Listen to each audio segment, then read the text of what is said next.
जय श्री कृष्ण।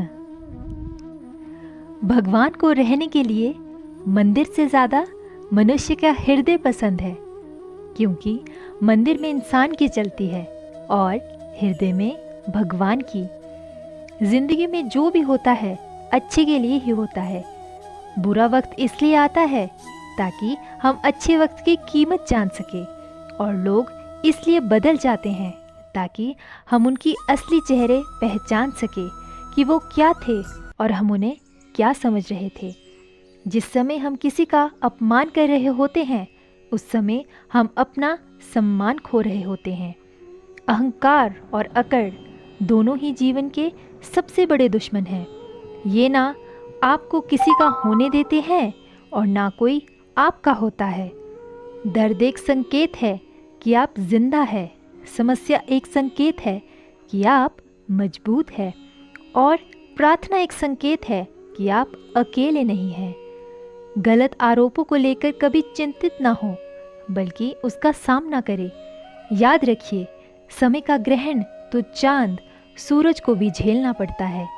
अपमान का बदला झगड़े या लड़ाई से नहीं लिया जाता, बल्कि शांति से कामयाब होकर लिया जाता है।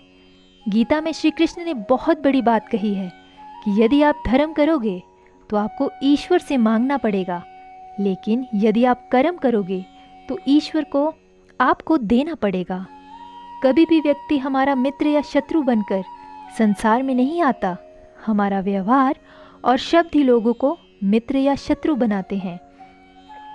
गलत व्यक्ति जितना भी मीठा बोले आपके लिए बीमारी बन जाएगा, और सच्चा व्यक्ति कितना भी कड़वा लगे एक दिन औषधि बनकर काम आएगा। तुम जो कुछ करते हो, जो भी खाते हो, जो भी तप करते हो, दान देते हो और जो भी तपस्या करते हो, उसे मुझे अर्पित करते हुए करो। अगर परमात्मा तुम्हें कष्ट के पास ले आया है तो अवश्य वो तुम्हें कष्ट के पार भी ले जाएगा। पैसे कमाने के साथ साथ पुण्य भी कमाओ, क्योंकि इस जन्म में कमाया हुआ पैसा सिर्फ इस जन्म में काम आएगा, लेकिन इस जन्म में कमाया हुआ पुण्य अकेले कई जन्मांतर तक काम आएगा। संबंध एहसास से निर्मित होता है। एहसास हो तो अजनबी भी अपने लगते हैं, और ना हो तो अपने भी अजनबी। मन को प्रभु के साथ जोड़ दो। जहाँ प्रभु जाए वहाँ मन जाए, और जहाँ मन जाए वहाँ प्रभु साथ रहे। क्षण क्षण का हिसाब रखिए। एक पल के लिए भी प्रभु के साथ मन के संयोग को ना टूटने दे। एक तलवार जितनी पीड़ा सहती है, उसका वार उतना ही गहरा होता है। इसलिए आप भी पीड़ा से ना घबराए। याद रखिए, आप जितना पीड़ा सहेंगे उतने ही आप मजबूत होंगे और उतने ही आप सफल होंगे। जितने बंधन मैं छोड़ना चाहती हूँ, तुम उतना मुझे बांधनों में उलझा देते हो। अब सिर्फ तुम में दिल लगाना चाहते हैं, तुम दुनियादारी में फंसा देते हो। समय का चक्र बहुत तेज चलता है, इसलिए ना तो अपने बल का अहंकार करे और ना ही अपने धन का। ईश्वर सिर्फ दिशा दिखा सकते हैं, लेकिन उस पर चलना तो आपका काम है। और वास्तविकता में अगर आप चलना ही नहीं चाहते तो फिर ईश्वर को दोष देना गलत है। कृष्ण गति, कृष्णमति, कृष्ण रति, कृष्ण इति, कृष्ण ही है परमागति। कृष्ण में ही शरण गति, कृष्ण ही है पूर्ण कृति, कृष्ण में ही पूर्ण वृत्ति। अभिमान को आने मत दो और स्वाभिमान को जाने मत दो। अभिमान तुम्हें उठने नहीं देगा और स्वाभिमान कभी गिरने नहीं देगा। हम प्रभु सुख देना तो बस इतना देना कि जिसमें अहंकार ना आए, और दुख देना तो बस इतना देना कि जिसमें आस्था न टूटे। प्रभु हमारी प्रार्थना तब भी सुनते हैं जब हमारे पास प्रार्थना के लिए शब्द ही नहीं होते। तमन्ना हो अगर मिलने की तो हाथ रखो दिल पर और प्रेम से कहो, श्री राधे कान्हा, धड़कनों में मिल जाएंगे। जीवन में सिर्फ वहाँ तक ही झुकना चाहिए जहाँ तक संबंधों में लचकता और मन में आत्मसम्मान बना रहे। हम शिकायत कर सकते हैं क्योंकि गुलाब की झाड़ियाँ में कांटे हैं, या फिर खुश हो सकते हैं क्योंकि कांटों की झाड़ियों में गुलाब है। हर इंसान के जीवन में एक समय ऐसा ज़रूर आता है जब उसे सच्चे दिल, उसे ये महसूस होता है कि इस दुनिया में ईश्वर के अलावा कोई अपना नहीं है। जिनके लिए आप महत्वपूर्ण होंगे उनके पास आपसे जुड़े रहने के कई बहाने होंगे, और जिनके लिए महत्वपूर्ण नहीं वो दूर जाने के 1000 बहाने बनाएंगे। यदि कोई भरोसा तोड़े तो उसका भी धन्यवाद करे, क्योंकि वो हमें सिखाता है कि भरोसा सोच समझ कर करना चाहिए। जहाँ भी लगे कि आपकी ज़रूरत नहीं है वहाँ खामोशी से खुद को अलग कर देना ही अच्छा है। जो जैसा कर रहा है करने दो। तुम्हारे कृष्ण भगवान ने तुम्हारे लिए तुम्हारी सोच से भी ज़्यादा बेहतर सोच रखा है।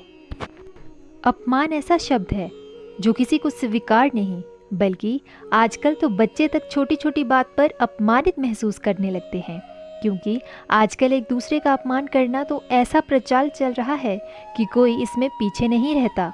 परंतु आज भी ऐसे कई लोग हैं जो किसी के द्वारा किए गए अपमान का बदला नहीं ले पाते। अगर कोई आपका अपमान करे तो चुप्पी साधे रखे, बजाय उसकी भाषा में उसे जवाब ना देने लगे। इससे विपरीत ऐसे लोगों की तरफ देखकर मुस्कुरा दे जिससे वे खुद ही अपमानित महसूस करने लगेंगे। अगर कोई आपको बुरा भले कहे, आपको चढ़ाए या आपका अपमान करे तो ऐसी परिस्थिति में उसे जवाब देने के बजाय आप शांत रहो और उसको कोई भी जवाब मत दो। याद रखो कि सामने वाला आपको गुस्सा दिलाने के लिए और परेशान करने के लिए ही आपका अपमान करता है। तो कोई आपका अपमान करे और आपके लिए कि इस इंसान की मुंह लगाना ठीक ही नहीं है या कोई प्रतिक्रिया देना ठीक नहीं है, तो उसे कोई जवाब मत दो। इसमें आपका अपमान भी नहीं होगा और उसे कोई प्रतिक्रिया ना आने पर सामने वाला खुद परेशान होने लगेगा और वहाँ से चला जाएगा। अपमानित होने पर कई सारे लोग उस अपमान का बदला लेने के लिए बदले की भावना रखते हैं, पर यह बिल्कुल गलत बात है, क्योंकि ऐसा करने से आप खुद ही और ज़्यादा परेशान हो जाएंगे, गुस्सा करने लगेंगे या तनाव में आ जाएंगे। इसलिए आपका अपमान करने वाले व्यक्ति के प्रति बदले की भावना ना रखें। शायद आपको ये पढ़कर थोड़ा अजीब लगे, पर यही आपके लिए सही रहेगा। अगर आपको कोई नीचा दिखाने की कोशिश करता है, आपका मजाक उड़ाता है या आपको बार बार अपमानित करता है, तो ऐसी परिस्थिति में आप अपने जीवन में एक लक्ष्य बनाएं और अपने जीवन में इतना ज़्यादा सफल बनिए कि फिर कभी कोई आपका अपमान करने की कोई हिम्मत ना करे। अपमान का बदला लेना यही सबसे अच्छा तरीका है। अगर कोई इंसान आपका 1-2 बार अपमान कर दे तो आप उससे दूरी ही बना ले, ताकि वो आपका अपमान ही ना कर सके। अगर बार बार अपमान करने वाला आपको कोई करीबी इंसान है और चाहकर भी आप उनसे दूरी बना नहीं सकते, तो उनकी बातें पर और उन पर ध्यान ना दें। उनसे जितना दूरी हो सके उतनी बनाए रखें। कई बार परिस्थितियाँ ऐसी आ जाती है जहाँ पे कि अपमान होने पर जवाब देना ज़रूरी हो जाता है, तो ऐसे में आप उस अपमान का मज़ेदार तरीके से जवाब दो। अगर कोई आपकी कमियां निकाल कर या फिर किसी और बात को लेकर आपको अपमानित करता है, तो आपको अपनी उस बात पर हंसना है और उसे स्वीकार करना है और उस इंसान को आपकी कमियां ढूंढने के लिए धन्यवाद करना है। ऐसे करने से उसे पता चल जाएगा कि उसकी किसी भी बात का आप पर असर ही नहीं हो रहा है और ऐसे में व्यक्ति खुद ही शर्मिंदा हो जाएगा। कुछ लोग रिश्तेदारी या दोस्ती की खातिर अपना अपमान होने के बावजूद भी चुप रहते हैं, लेकिन दोस्तों, कभी कभी हमारे सामने ऐसी स्थिति आ जाती है जहाँ पर बिना बात के हमें सबके सामने नीचा दिखाया जाता है और हमारा अपमान किया जाता है। तो ऐसी स्थिति में हमें शांत नहीं बैठना है, बल्कि अपने अपमान का उन्हें करारा जवाब देना है और फिर हो सके तो उस जगह से उसी वक्त निकल जाना चाहिए। क्योंकि अगर लोगों के सामने आपका कोई अपमान करता है और आप चुपचाप सहते रहते हैं, तो लोगों के सामने आपकी वैल्यू कम हो जाती है। लोग आपको बहुत हल्के में लेने लगते हैं और इस वजह से फिर कोई भी आपका अपमान कर सकता है। इसलिए कभी कभी लोगों को अपने अपमान का करारा जवाब देना ही सही होता है, ताकि लोगों को भी पता चले कि आप अपमान नहीं सह सकते। धन्यवाद। जय श्री कृष्ण। राधे राधे।